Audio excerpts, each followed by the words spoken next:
दोस्तों और साथियों, सुहाग रात की खुशियां अभी धुंधली भी नहीं पड़ी थी कि पति की बेरहमी से हत्या हो गई।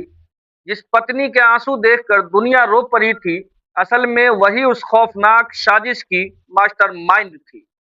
आदाब, नमस्कार, मैं अबरार रहमानी।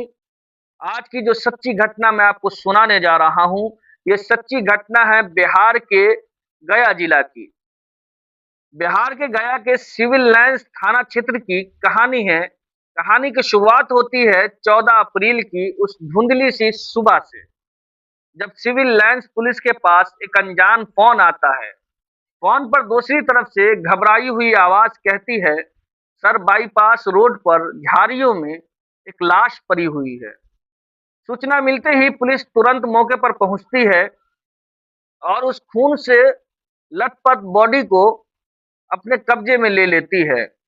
पुलिस के सामने सबसे पहला और बड़ा सवाल ये था कि आखिर ये आदमी कौन है और इसे किसने यहाँ पर मारकर फेंका है। जब पुलिस ने बॉडी की तलाशी ली तो उसकी जेब में रखे हुए डॉक्यूमेंट्स के आधार पर एक चौंकाने वाला खुलासा हुआ। उस व्यक्ति का नाम विकास रंजन था, जो कि एक निजी फाइनेंस कंपनी में मैनेजर की नौकरी करता था। पुलिस तुरंत उसके परिवार वालों को ढूंढती है और उन्हें सूचना देती है कि आपके परिवार के सदस्य विकास रंजन की बेरहमी से हत्या कर दी गई है। ये खबर सुनते ही परिवार में कोहराम मच जाता है। बदहवास हालत में परिवार के लोग मौके पर पहुंचते हैं और उनके बीच सबसे ज्यादा रोती बिलखती हुई विकास की नई नवेली पत्नी पहुंचती है, जिसका नाम था ईशा कुमारी। यहाँ सस्पेंस और गहरा हो जाता है, क्योंकि ईशा कुमारी से विकास रंजन की शादी अभी महज 1 महीने पहले हुई थी। इसी साल मार्च में हुई थी दोस्तों। बड़े धूमधाम से शादी हुई थी। हर तरफ खुशियां ही खुशियां थी और सब यही जानते थे कि पति पत्नी बड़े चाव से खुशी खुशी रहते थे।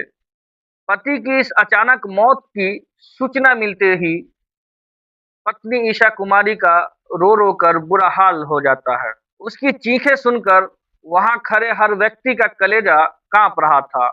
ये देखकर परिवार के लोग भी बहुत ज्यादा परेशान हो जाते हैं।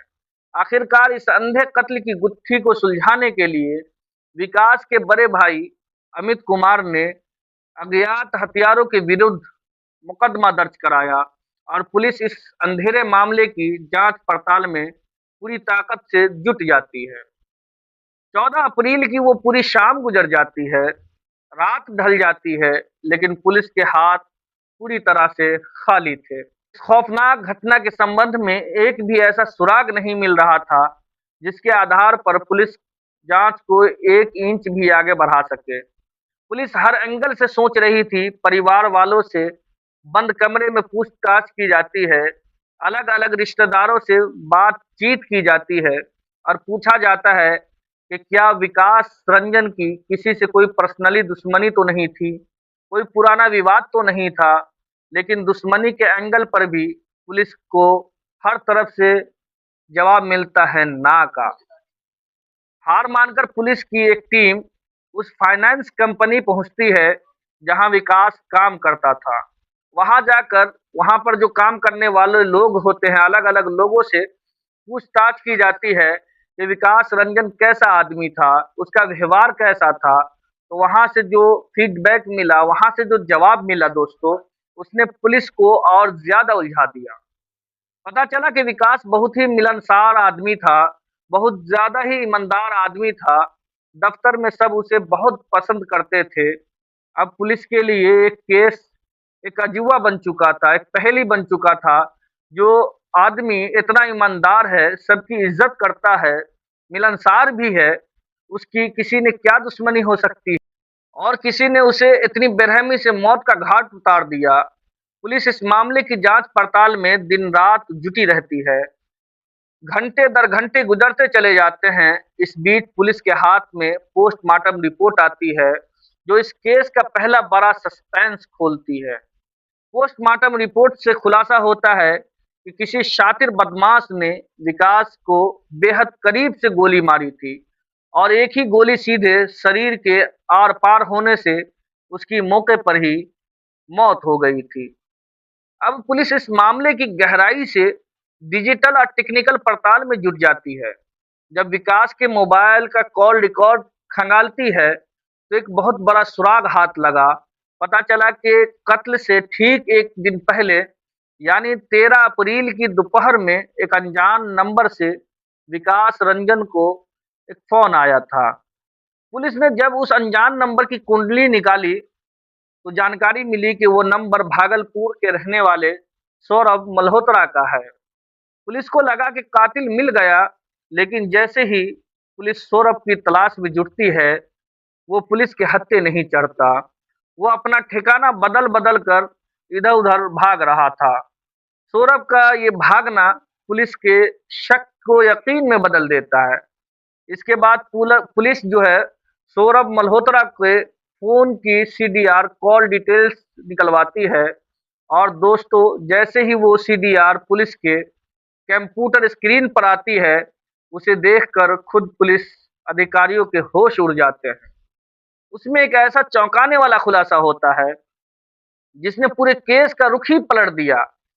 दरअसल सौरभ मल्होत्रा के मोबाइल में एक ऐसा नंबर था, जिससे दिन-रात, घंटों-घंटों बात होती थी, और वो नंबर किसी और का नहीं, बल्कि ईशा कुमारी का था। जी हाँ, वही ईशा कुमारी जो विकास की लाश पर छाती पीट-पीट कर रो रही थी, और जिसकी शादी अभी महज़ 1 महीने पहले हुई थी। अब पुलिस के सामने इस खौफनाक खेल का किरदार साफ होने लगा था। यहाँ सौरभ मल्होत्रा कोई मामूली अपराधी नहीं था, बल्कि पेशे से एक प्राइमरी स्कूल का शिक्षक था, जिसकी पोस्टिंग भागलपुर में थी।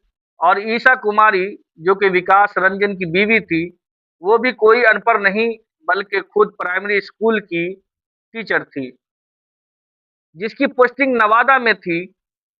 अब पुलिस इन कड़ियों को जोड़ने की कोशिश में लगी थी, लेकिन कहानी में सस्पेंस अभी भी बरकरार था कि आखिर एक पत्नी अपने ही पति की हत्या एक शिक्षक से क्यों करवाएगी, एक टीचर से क्यों करवाएगी? पुलिस अभी भी किसी ऐसे ठोस नतीजे पर नहीं पहुंची थी, जिसके आधार पर कोर्ट में यह साबित किया जा सके कि हत्या किसने की है और इसके पीछे का असली मकसद क्या है। आखिरकार एक-एक दिन गुजरता चला जाता है, और 16 तारीख बीतने के बाद 17 तारीख आ जाती है। पुलिस बैकग्राउंड में अपने पुख्ते सबूत जुटा चुकी थी। 17 अप्रैल को पुलिस सीधा एक्शन लेती है और ईशा कुमारी को हिरासत में ले लेती है। जब सिविल लाइन्स थाने की पुलिस ईशा कुमारी से पूछताछ करती है, तो जो सच बाहर निकल कर आता है, वो किसी के भी रोंगटे खड़े कर देने के लिए काफ़ी था। दरअसल इस खौफनाक साजिश की बुनियाद सालों पहले रखी गई थी। पता चलता है कि ये ईशा कुमारी, सौरभ मल्होत्रा और साथ में इनका एक और दोस्त जो है विशाल सिंह, ये तीनों बक्सर के एक विद्यालय में अध्यापक के पद पर तैनात थे। साल 2022 में इन तीनों की वहाँ पोस्टिंग हुई थी, और ये तीनों एक ही स्कूल में साथ में पढ़ाते थे। साथ काम करते-करते सौरभ मल्होत्रा और ईशा कुमारी के बीच प्रेम संग शुरू हो गया था। बात सिर्फ बातचीत तक नहीं रही, ये दोनों काफ़ी लंबे समय से लव इन रिलेशनशिप में रह रहे थे, और एक-दूसरे को बहुत प्यार करते थे। मगर साल 2025 में कहानी में मोड़ आया। परिवार वालों के दबाव में आकर इन लोगों ने ट्रांसफ़र के लिए अप्लाई कर दिया। यहाँ ईशा कुमारी ने अपने परिवार के कहने पर नवादा ट्रांसफ़र ले लिया, जबकि सौरभ मल्होत्रा और विशाल सिंह ने अपना ट्रांसफ़र अपने गाँव भागलपुर में करा लिया। अब ये दोनों ट्रांसफ़र लेकर अपने-अपने इलाकों में पहुँच गए थे, और दुनिया की नज़रों में अपने हिसाब से ज़िंदगी जी रहे थे। ईशा कुमारी की शादी विकास रंजन से करा दी गई।